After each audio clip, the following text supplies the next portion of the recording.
Hi friends, ఇవాళ మన వీడియోలో బ్రెడ్ హల్వా ఎలా తయారు చేయాలో నేర్చుకుందాం. ఫస్ట్లో నేను 10 పీసెస్ బ్రెడ్ తీసుకున్నానండి. 1 కప్పు చక్కెర తీసుకున్నానండి. ఇప్పుడు 1 పెద్ద గ్లాస్ మిల్క్ తీసుకున్నానండి. 2 దంచిన యాలక్కలు, 4 బాదంలు తీసుకున్నానండి.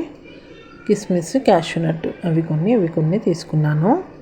ఇప్పుడు బ్రెడ్ని సైడ్లకి ఏం కట్ చేయకోకుండా డైరెక్ట్ ఇలానే 4 పీసెస్ లాగా, ఒక్కొక్క పీస్ని 4 పీసెస్ లాగా కట్ చేసుకుంటున్నాను. సైడ్లకు ఉండే బ్రౌన్ని ఏం కట్ చేసి పారేయాల్సిన అవసరం లేదండి. అవి కూడా పెట్టి అలానే కుక్ చేసుకోవచ్చు. చాలా టేస్టీగా ఉంటాయి. స్టవ్ మీద ఒక ప్యాన్ పెట్టేసి డీప్ ఫ్రైకి సరిపడేంత ఆయిల్ వేసేసుకొని కడాయి పెట్టేసుకోవాలి. ఆయిల్ బాగా వేడెక్కాక కొద్దిగా ఈ బ్రెడ్ స్లైసెస్ని వేసేసుకొని ఈ మంచి గోల్డెన్ బ్రౌన్ కలర్ వచ్చే వరకు కుక్ చేసుకోవాలి. ఇలా వేయించుకున్న బ్రెడ్ని ఇవి మాడిపోకుండా చూసుకొని మంచి గోల్డెన్ బ్రౌన్ కలర్, వీడియోలో చూపిస్తున్నట్లు ఈ కలర్ వచ్చే వరకు కుక్ చేసుకోవాలి. ఇవి నల్లగా అయిపోతే బాగా టేస్ట్గా ఉండదండి. ఇప్పుడు స్టవ్ మీద ఒక కడాయి పెట్టేసుకొని అందులోకి 1 కప్పు చక్కెర వేసేసుకొని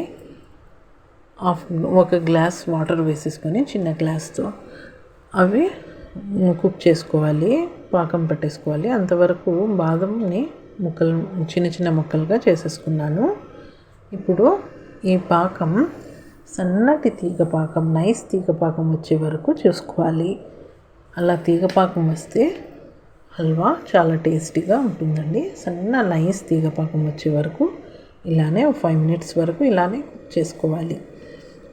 ఇందులోకి ఇలా మంచి తీగపాకం, నైస్ తీగపాకం వచ్చిన తర్వాత ఇందులోకి వేయించుకున్న బ్రెడ్ని ఇలా కొన్నిగా వేసేసుకొని మొత్తం బ్రెడ్ స్లైసెస్ని వేసేసుకోవాలి. మొత్తం బ్రెడ్ స్లైసెస్ వేసిన తర్వాత పైకి కిందకినేసి ఈ చక్కెర పాకం మొత్తం ఈ బ్రెడ్ స్లైసెస్ని తగిలేటట్లు కుక్ చేసేసుకోవాలి. చూడండి, ఈ వీడియోలో చూపిస్తున్నట్లు ఇలా పైకి కిందకనేసి ఈ పాకం మొత్తం దీనికి తగిలేటట్లు ఇలా చేసుకోవాలి. ఆ తర్వాత ఇందులోకి చిన్న ముక్కలుగా చేసుకున్న బాదంను, యాలక్కలు వేసేసుకొని కలిపేసుకోవాలి. యాలక్క పౌడర్ వేసేసుకొని కలిపేసుకోవాలి. ఇలా కలిపేసుకున్న తర్వాత ఇందులోకి ఈ షుగర్ సిరప్ మొత్తం ఈ బ్రెడ్ స్లైసెస్ అబ్జర్వ్ చేసుకునే వరకు ఇలా కుక్ చేసుకొని అందులోకి ఇప్పుడు వేడి చేసుకున్న మిల్క్ వేసేసుకోవాలి. ఇందులో మిల్క్ ఎంత ఎక్కువ పడితే అంత టేస్టీగా ఉంటుందండి హల్వా. మీకు కావాల్సింటే ఇంకో 1/2 గ్లాస్ వేసేసుకున్నా పర్లేదు 10 బ్రెడ్ పీసెస్కి. ఇలా మిల్క్ మొత్తం ఈ బ్రెడ్ పీసెస్ అబ్జర్వ్ చేసుకునే వరకు ఇలానే కుక్ చేసుకోవాలి. ఇలా కుక్ చేసుకుంటే చాలా టేస్టీగా ఉంటుందండి. బ్రెడ్ హల్వా ఆల్మోస్ట్ రెడీ అయిపోయింది. ఇప్పుడు పక్కన ఒక చిన్న బౌల్లో 2 టేబుల్ స్పూన్స్ నెయ్యి వేసేసుకొని కిస్మిస్, క్యాష్యూనట్ బాగా దోరగా వేయించేసుకోవాలి. ఇలా వేయించుకున్న ఈ కిస్మిస్, క్యాష్యూనట్ని ఆ బ్రెడ్ హల్వాలోకి మొత్తం ఇలానే వంచేసుకుంటే చాలా టేస్టీగా ఉంటుందండి. చూడండి, ఇలా మొత్తం ఈ కిస్మిస్, క్యాష్యూనట్ మొత్తం ఈ హల్వాలో కలిసిపోయే వరకు ఇలా కలిపేసుకోవాలి.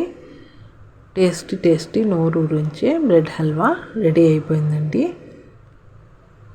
వీడియో కనుక మీకు నచ్చితే లైక్ చేయండి, సబ్స్క్రైబ్ చేయండి ఫ్రెండ్స్. చాలా టేస్టీగా ఉండే బ్రెడ్ హల్వా మీకోసం. ఇప్పుడు ఈ చక్కెర పాకం వచ్చేటట్లు చేసుకున్నందుకు చాలా టేస్టీగా ఉంటుందండి. ఇది మీ వీడియో నచ్చితే లైక్ చేయండి, సబ్స్క్రైబ్ చేయండి ఫ్రెండ్స్.